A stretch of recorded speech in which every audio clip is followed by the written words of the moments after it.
Hablemos de la melancolía en los personajes.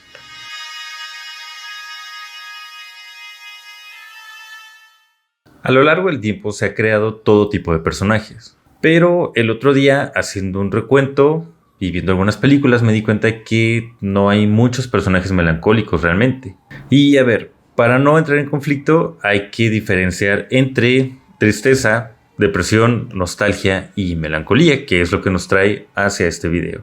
Porque se tiene la manía de confundir esos cuatro términos. Y sí, puede que tú pienses que no lo confundes y lo tienes claro, y te felicito por ello. Pero igual hay muchas personas que siguen confundiendo estos términos o directamente piensan que es lo mismo. Así que vamos a comenzar con lo más simple, la tristeza. Esta es una emoción que surge a raíz de una pérdida de algo que es importante para la persona. Esta puede ser desde una tristeza leve hasta una tristeza profunda que puede durar durante un tiempo más prolongado, pero que de manera general se termina superando. La tristeza se caracteriza por sentirse como un decaimiento en el ánimo general de la persona, o asimismo como un sentimiento de infelicidad.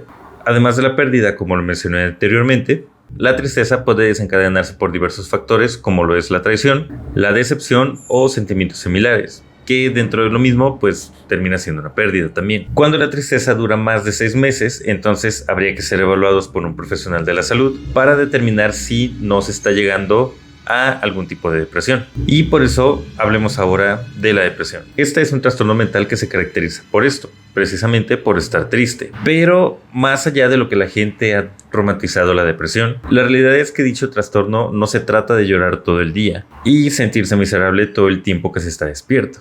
La depresión es un problema que solo en México afecta a un aproximado del 15% de la población. Estamos hablando de que según las cifras del INEGI en el 2020, en México hay un total de 128,9 millones de personas. Así que saquen las cuentas y verán cómo solo de personas deprimidas en el país podemos llenar como mínimo 2 estados de la República. Y es que, como lo dije antes, la depresión no consiste en llorar todo el día, sino que otros de los síntomas son el pesimismo, la culpabilidad, el sentirse inútiles para diversas actividades, el no disfrutar de los pasatiempos, fatiga, no poderse concentrar en cosas, olvidar cosas que son importantes, la dificultad para conciliar el sueño o en su defecto la dificultad para poder salir de él, durmiendo mucho más del requerido de manera general. También está el subir y bajar de peso sin haberlo planeado o deseado, dolores de cabeza, pensamientos de muerte e irritabilidad, o sea, el estar enojado todo el tiempo. Así que si tú crees que enojarte todo el tiempo es normal o la característica de un carácter fuerte, déjame decirte que probablemente estás atravesando un cuadro depresivo, que además no entiendo por qué la gente se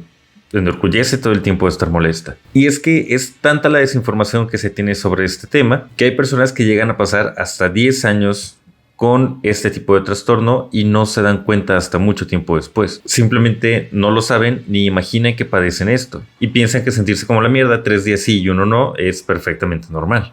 La depresión daría para un video completo hablando solo sobre este tema, pero como hoy no nos estamos enfocando en la depresión como trastorno, entonces solo puedo decirles, vayan a terapia, no importa que se sientan bien, es bastante sano. La nostalgia, por otro lado, y explicado de manera simple, es la añoranza por épocas pasadas, así como cierta pena por la ausencia, la lejanía, la evocación de algo o alguien querido, pero enfocado más que nada a la añoranza. Algo que de unos años para acá Hollywood ha sabido explotar de manera perfecta y que la gente no puede resistir, tal como sucedió en las películas de Spider-Man, donde trajeron a los 2 Spider-Man anteriores y así no importaba el tipo de película que fuera, para la gente fue irresistible acudir a las salas de cine. Y por último tenemos la melancolía, que es en lo que nos enfocamos el día de hoy. Freud en su obra Dolor y Melancolía hace una mención y comparación sobre ambos, diciendo que tienen un mismo ocasionamiento, es decir, la pérdida de un ser querido o de algo en cuestión. A través de esta pérdida se puede llegar a desarrollar tanto el duelo o la melancolía. Dentro del duelo se atraviesan varias etapas que ya he mencionado en el video de WandaVision, pero que con el tiempo se terminan recuperando las cosas, es decir, todo vuelve a la normalidad. En cambio, la melancolía, Freud habla de una desazón sumamente grande, una pérdida de interés por el mundo, se pierde la capacidad de amar y se comienza a menospreciar a sí mismo de manera contundente, haciéndose reproches, denigraciones y con una tendencia al autocastigo. Se tienen muchas similitudes con el duelo, excepto porque en la melancolía se suma el desprecio por sí mismo, como lo mencionábamos anteriormente. Algo que es importante recalcar es que en la melancolía la persona no sabe realmente qué es lo que ha perdido, o incluso si saben a partir de dónde comenzó la desazón, no se sabe qué es lo que se ha perdido con dicha pérdida. Y sí es mucho más complicado que los otros términos que revisamos anteriormente. Al no saber qué es lo que se ha perdido, pareciera que lo que se pierde como tal es el yo, siendo esto uno de los motivos del autorreproche y el castigo que la persona se inflige sobre sí misma. Porque si ponemos atención, nos daremos cuenta que el reproche y autocastigo va dirigido hacia una persona o objeto que se ama, se amó o se podría amar, siendo este el objeto perdido que la persona no logra entender que se perdió tal cual. Y miren, si nos ponemos muy técnicos, podemos hablar de esto como una regresión a la etapa oral, pero como no estamos aquí para dar cátedras freudianas, pues tampoco vamos a profundizar tal cual en el tema, a menos de que me lo dejen en los comentarios. Algo que es importante recalcar es que en la melancolía el sujeto siente culpabilidad como si él hubiera deseado la pérdida, aunque lo más probable es que esto no sea cierto. Ahora, en el cine hemos visto muchos personajes tanto depresivos como nostálgicos, ya no se diga simplemente tristes, pero melancólicos pues realmente son pocos. Podemos comenzar con la más obvia de todas. Justine, de la película Melancolía de Lars von Trier, es un personaje meramente melancólico. Aunque en esta película todos terminan cayendo en lo mismo, pero es ella en específico quien abre con dicha condición y a quien podemos ver como melancolía pura. Hablando de la mera película, hay gente que la ama y gente que la odia profundamente, como con la mayoría del cine de Lars von Trier. Pero si ya la viste, sabes que en los primeros minutos comienza esta etapa de tristeza sin un motivo aparente. Si nos ponemos a profundizar, es probable que la melancolía surja debido a la pérdida de su individualidad, su soltería tal cual, o por todos los cambios que implica una boda en sí misma. Por supuesto, una boda no debería ser el motivo de tristeza de nadie, pero al final la mente de cada persona funciona distinto y en este personaje específicamente pareciera que es como funciona. De igual manera, tanto la fotografía, la música, el guión y los planos lentos durante todo el filme nos hacen entender cómo es que puede llegar a percibir el mundo una persona melancólica. Vaya, hasta parece que Lars von Trier le lanza la suya propia a todo el mundo mediante un planeta con el mismo nombre, porque además es cierto. La melancolía puede llegar a ser tan grande y profunda que representarla con un planeta en forma, a mi parecer, es bastante acertada. Otro personaje que podría seguir la línea de la melancolía es Thanos. Pero bueno, no el villano específicamente mientras reúne todas las piedras del infinito, sino específicamente Thanos una vez que realiza el chasquido de dedos. Y es que el objeto perdido es Gamora, probablemente. Pero también es cierto que una vez que cumple su objetivo, Thanos pierde todo propósito en su vida.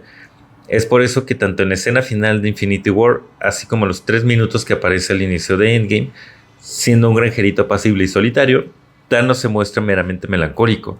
Si pudiéramos preguntarle, él no sabría qué es lo que ha perdido, porque aunque sabe que el costo fue todo, como se lo dice Gamora en su ensueño, también es cierto que no sería fácil entender su actual despropósito. Es cierto, todo el tiempo que lo vemos en la película es un genocida con tendencias dictatoriales, pero justo en esos minutos es que podemos verlo sumido en la melancolía de la que hemos estado hablando. Por último, podemos hablar de Theodore de la película Her de 2013. Este personaje es un cúmulo de emociones, sensaciones y fácilmente podríamos sacar un video largo y extenso de él, pero una de las cosas que abarca su personalidad es la melancolía. Podemos verlo cómo camina por la ciudad de manera lenta y abrazado a sí mismo, cómo no termina de aceptar quién es, el miedo que tiene de enfrentar la vida y los reproches que se lanza a sí mismo constantemente. Es probable que aquí la pérdida sea la relación que recientemente ha fracasado, y cómo es que la sustituye el sistema operativo del cual trata dicho filme. Theodore cumple con muchos de los aspectos que caracterizan a los melancólicos y, por supuesto, cuando la película termina, Theodore sigue melancólico porque, bueno, hacer que el amor vuelva a uno mismo implica mucho más que una nueva relación fallida, y más la relación que se presenta en esa historia. No sé si es porque la melancolía es un tema sumamente complejo o porque directamente es muy complicado retratarlo en pantalla, pero como lo dije al inicio, son muy pocos los personajes que retratan dicha psicosis en la pantalla. Así que si tú recuerdas otro melancólico, no depresivo, ni nostálgico, ni simplemente triste, puedes dejarlo en la caja de comentarios y así podemos sumar más melancólicos, además de los que yo recuerdo. Y hasta aquí el video de hoy. Si te gustó, dale manita arriba, suscríbete y recomiéndaselo a algún amigo. Te dejo mis redes sociales para que me sigas también en ellas. Mi nombre es Mario y recuerda que al final del día, todos somos un personaje para el mundo.